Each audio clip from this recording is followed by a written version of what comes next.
Hello வணக்கம், welcome to Kannana கண்ணே channel. இன்றைக்கி நம்ம என்ன பார்க்க போகிறோன்னா 8 மாதங்கள் கம்ப்ளீட்டான குழந்தையிலேருந்து உண்ணக்கூடிய ஒரு சூப்பரான லஞ்ச் மெனு தான் என்னென்னு பார்க்க போகிறோம். ரசம் சாதமும் அது கூடவே ஒரு சூப்பரான சைடிஷ் உருளைக்கிழங்கும் எப்படி பண்ணலான்னு பார்க்க போகிறோம். இந்த உருளைக்கிழங்கு குழந்தைங்க வெயிட் கெயின் பண்ணுறதுக்கும் ரொம்பவே உதவியாக இருக்கும். பருப்பு சாதமே சாப்பிட்டு போரான குழந்தைங்களுக்கு இந்த மாதிரி செஞ்சு கொடுங்க, கண்டிப்பாக விரும்பி சாப்பிடுவாங்க. குழந்தைகளுக்கான ரசம் பண்ணுறதுக்கு ஃபஸ்ட்டு ஒரு பல் பூண்டு எடுத்துக்கலாம். அதுக்கப்புறம் ஒரு 6-7 போல் கருவேப்பிலையை நான் எடுத்துக்கிறேன். அதுக்கப்புறமா ஒரு மீடியம் சைஸ் தக்காளியை நல்லா துண்டு துண்டாக நறுக்கி நான் அதில் சேர்க்க போகிறேன். 10 மாதங்கள் கம்ப்ளீட்டான குழந்தைகளுக்கு மட்டும் தக்காளியை முழுசாக இப்படி போடுங்க.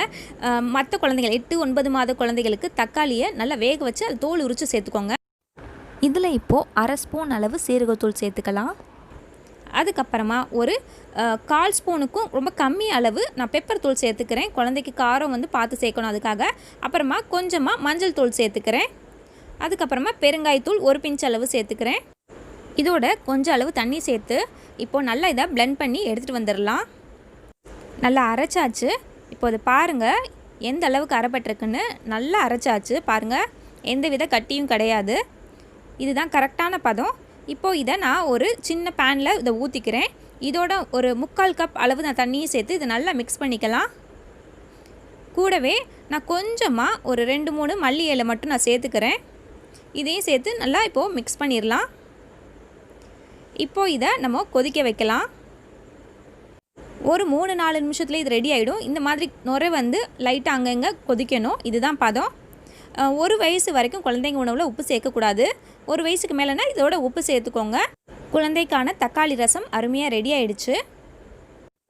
அடுத்து உருளைக்கிழங்கு எப்படி பண்ணலாம் பார்த்துடலாம். அதுக்கு நான் வேக வச்ச உருளைக்கிழங்கு எடுத்திருக்கேன். இதை பாதி அளவு நமக்கு போதும், பெருசாக இருக்கிறனால. இந்த பாதி அளவு உருளைக்கிழங்கை நல்லா கையால் நான் உதுத்து விட்றேன். எந்த அந்த கட்டிகள்லாம் இருக்கக்கூடாது, அந்த மாதிரி நல்லா உதுத்து விட்டுறலாம். இதோட ஒரு பிஞ்ச் அளவு பெப்பர் தூள் சேர்த்துக்கிறேன். அதுக்கப்புறம் 1/4 ஸ்பூனுக்கும் கம்மியான அளவு சீரகத்தூள் சேர்த்துக்கிறேன். 1/4 ஸ்பூன் அளவு சீரகம் சேர்த்தாலும் நல்லா தான் இருக்கும். இப்போது ஒரு தவாவில் நான் நெய் சேர்த்துக்கிறேன். நெய் உருகுனதுக்கப்புறமா இதில் கடுகு சேர்த்துடலாம். கொஞ்சமாக கடுகு சேர்த்தா போதும். இந்த கடுகெல்லாம் உடஞ்சதுக்கப்புறமா சும்மா ஒரு வாசனைக்காக ஒரு 3 போல் கருவேப்பிலை சேர்த்துக்கிறேன். இப்போது நம்ம உருளைக்கிழங்கை இதில் சேர்த்துடலாம். இதில் 1 வயசுக்கு மேலேனா நீங்கள் உப்பு சேர்த்துக்கோங்க. சும்மா நம்ம அங்கே புரட்டி எடுத்தால் போதும். மற்றபடி இது ரொம்ப நல்லா வேகணும் அவசியம் இல்லை. ஏன்னா ஏற்கனவே நம்ம நல்லா வேக வச்சு உருளைக்கிழங்கு தான் சேர்த்துருக்கோம். ஒரு 3 நிமிஷத்தில் போதும். இப்போது இது தயாராகிடுச்சு. நல்ல டேஸ்ட்டாக இருக்குங்க. இது நம்ம பெரியவங்களாகி நமக்கே பிடிக்கும். இந்த ரசம் சாதத்தோடு நான் இன்றைக்கி உருளைக்கிழங்கும் முட்டையும் பாப்பாவுக்கு கொடுக்க போகிறேன். இப்போ நான் பாப்பாக்குன்னு தனியாக குழைவாக ரைஸ் எடுத்து வச்சுருக்கேன். இதில் நான் கொஞ்சமாக நெய் சேர்த்து நல்லா மிக்ஸ் பண்ணிக்கிறேன்.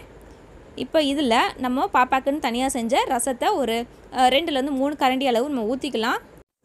இந்த சாதம் நல்லா குழைவாக இருக்கிறனால இந்த ஸ்பூனால் மிக்ஸ் பண்ணும் போதே இன்னும் நல்லாவே செட் ஆகிடும். நல்லா குழைவாகவே இருக்கும். ஒருவேளை ரொம்ப குழைவாக இல்லாட்டி நீங்கள் மேஷர் வச்சோ மற்ற வச்சோ நல்லா குழைவாக நீங்கள் பாப்பா கொடுக்குற பதத்தில் நீங்கள் மிக்ஸ் பண்ணி கொடுங்க. இந்த மாதிரி நல்லா மிக்ஸ் பண்ணி பாப்பாவுக்கு நம்ம எடுத்து வச்சிடலாம். இதோட பதம் பாருங்கள் எப்படி இருக்குன்னு. இப்போ நம்ம பாப்பாவுக்கு ரசம் சாதம், உருளைக்கிழங்கு, அப்புறம் வேக வச்ச மஞ்சள் கரு நான் எடுத்து வச்சுருக்கேன். எல்லாம்லாம் பாப்பா சாப்பிடுவாங்கன்னு கிடையாது. இப்படி பலவித டேஸ்ட்டில் நம்ம செஞ்சு கொடுக்கும்போது அவங்களும் கொஞ்சம் ஆசையாக சாப்பிடுவாங்க. மீதி வச்சாலும் பரவாயில்ல, சத்தான உணவுகள் கொஞ்சமாவது உள்ளே போயிருக்குன்னு திருப்தி நமக்கு கிடைக்கும். உங்களுக்கு இந்த வீடியோ பிடிச்சிருந்துச்சுன்னா மறக்காமல் லைக் பண்ணுங்கள், கமெண்ட் பண்ணுங்கள், ஷேர் பண்ணுங்கள், சப்ஸ்கிரைப் பண்ணுங்கள். நன்றி.